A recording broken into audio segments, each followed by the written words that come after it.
Pojindo, podcast sejarah Indonesia. Halo Sobat Pojindo, gimana kabar kalian semua? Senang sekali saya Reva Aprilia bisa menyapa kalian di podcast sejarah Indonesia. Pada kesempatan kali ini saya nggak sendirian, tetapi saya ditemani oleh rekan saya yaitu Kak Aisyah Amalia yang akan menjadi narasumber pada podcast kali ini. Hai Kak Aisyah, gimana kabarnya? Hai, alhamdulillah baik. Kesini macet gak nih? Macet dong, tahu sendiri kan Jakarta kayak gimana, panas juga. Tadi sempat mampir ke McD buat ngadem. Ngadem sambil ngisi perut juga ya? Iya, betul. Dilihat-lihat Kak Aisyah nih, wajahnya udah semangat banget ya? Udah ceria gitu. Jangan-jangan dianterin sama siapa nih kesini nih? Kalau udah kayak gini nih. Ada deh. Oke, karena Kak Aisyahnya udah semangat, jadi kalian yang di rumah juga harus tetap semangat ya. Dan kalian juga boleh sediain catatan atau notes buat kalian catat materi-materi yang akan kita sampaikan. Oke, sebelumnya kalian udah tahu belum sih setelah Indonesia merdeka itu terjadi beberapa perjanjian gitu. Nah, Kak Aisyah boleh disebutin nih perjanjian apa sih yang mau kita bahas kali ini? Banyak ya perjanjian setelah Indonesia merdeka. Salah satunya yang kita akan bahas ini perjanjian Rumroyen. Perjanjian Rumroyen adalah salah satu perjanjian antara Indonesia dan Belanda setelah adanya perjanjian Linggarjati dan perjanjian Renville. Nah, jadi ada dua perjanjian ya sebelum perjanjian Rumroyen ini. Nah, boleh dikasih tahu juga nih apa sih yang jadi latar belakang atau penyebab terjadinya perjanjian Rumroyen ini? Perjanjian Rumroyen ini kan terjadi setelah kemerdekaan antara Belanda dan Indonesia. Terus juga Indonesia merdeka, namun keadaannya tuh belum aman. Pihak sekutu datang ke Indonesia dengan diboncengi Belanda. Jadi ada tujuannya ya, pasti ya. Tujuan sekutu datang ke Indonesia gitu. Ada tujuannya itu melucuti senjata tentara Jepang, mempertahankan keadaan damai sebelum kemudian pemerintahan diserahkan kepada pemerintah sipil. Selain itu juga pihak sekutu ingin menguasai kembali Indonesia. Terus juga sebelum adanya perjanjian Rumroyen ini kan ada dua perjanjian, yaitu perjanjian Linggarjati dan perjanjian Renville. Tetapi dua perjanjian itu Belanda mengkhianati Indonesia sehingga mengalami kerugian yang besar bagi Indonesia. Selain itu juga Belanda menyerang Yogyakarta yang waktu itu menjadi ibu kota Indonesia dan melakukan agresi militer dengan menahan Presiden Soekarno dan Muhammad Hatta. Tetapi tidak berdampak apapun bagi rakyat Indonesia, malah memperkuat perlawanan rakyat di sana gitu. Jadi ini kalau bahasa zaman sekarang tuh Belanda tuh berdusta ya sama Indonesia gitu. HP gitu. Nah, kira-kira berapa sih waktu yang dibutuhkan gitu dalam perundingan Rumroyen ini? Perundingan Rumroyen ini memakan waktu sekitar 1 bulan dalam perumusannya, yaitu dari 14 April 1949 dan berakhir dengan disepakatinya dan penandatangannya itu pada tanggal 7 Mei 1949. Jadi ini kita ngobrol santai aja ya teman-teman ya, semuanya ya.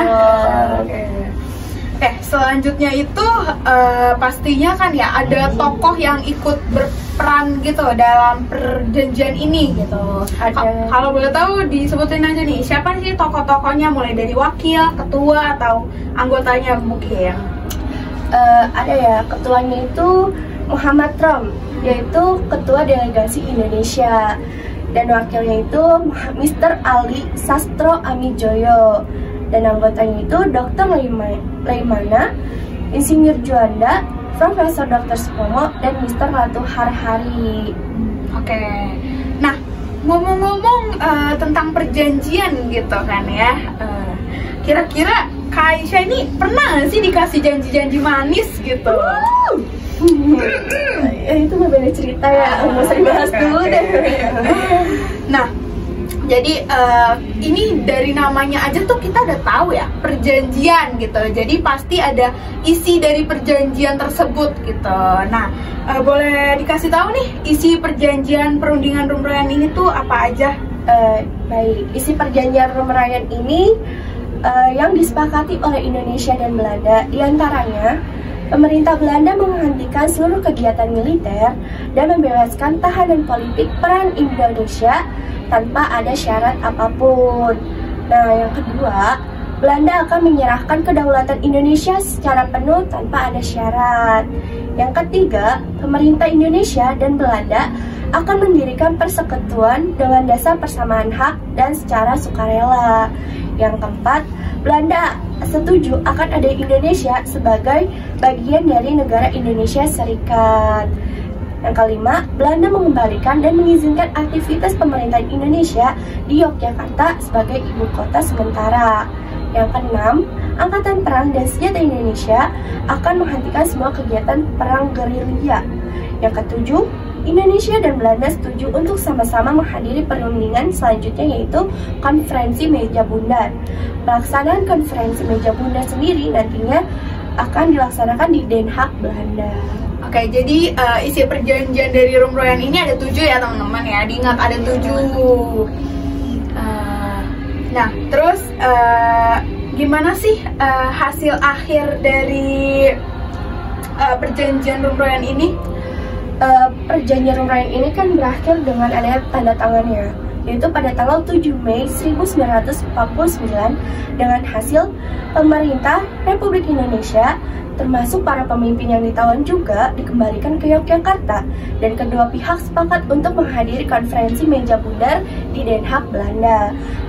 Keikutsertaan pemerintah Republik Indonesia dalam perundingan selanjutnya itu tanpa syarat, dan pemerintah Indonesia menuntut agar tentara Belanda ditarik dari wilayah Yogyakarta. Akhirnya Belanda menerima persyaratan tersebut, dan pada tanggal 2 Juni 1949 Belanda mengosongkan wilayah Yogyakarta dimulai di bawah pengawasan UNSI atau United Nations Commission for Indonesia. Oke, jadi gitu ya hasil akhir dari perjanjian Roem-Royan ini. Nah, ternyata udah nggak berasa juga ya, kita udah sampai tahap di akhir udah. Jadi kita bakalan kasih tahu nih kesimpulan dari perjanjian Roem-Royan ini adalah hasil dari rangkaian perundingan yang dilakukan antara Indonesia dan Belanda setelah proklamasi kemerdekaan pada tanggal 17 Agustus 1945. Perundingan ini dilaksanakan sebagai buntut dari serangan agresi militer Belanda II terhadap Indonesia di Yogyakarta dan disepakati pada tanggal 7 Mei 1949. Kemudian, isi perjanjian ini juga menyebutkan jika Belanda harus membebaskan tahanan perang dan politik, mendirikan persekutuan bersama, dan turut hadir dalam konferensi Meja Bundar di Den Haag. Sebelum kita tutup, aku mau nanya dulu nih, gimana sih perasaan Kak Aisyah udah ngisi podcast di materi ini? Pasti senang dong, happy banget ya kan, bisa bertemu dengan hostnya yang super, dan juga para kalian gitu, bisa bagi ilmu ke kalian juga, senang banget pastinya sih. Oke, jadi kayak gitu ya perasaan Kak Aisyah juga senang. Jadi kita juga semuanya senang karena bakalan dapat materi baru, dapat pemahaman baru. Nah, oke, jadi kita harap materi yang kita sampaikan kali ini semoga dapat bermanfaat bagi teman-teman semua, dapat meningkatkan semangat belajar teman-teman juga buat belajar tentang sejarah dan menghargai perjuangan para bangsa-bangsa kita yang terdahulu. Jadi saya undur diri, saya Reva Aprilia, saya Aisyah Malia, kami pamit undur diri. Wassalamualaikum warahmatullahi wabarakatuh.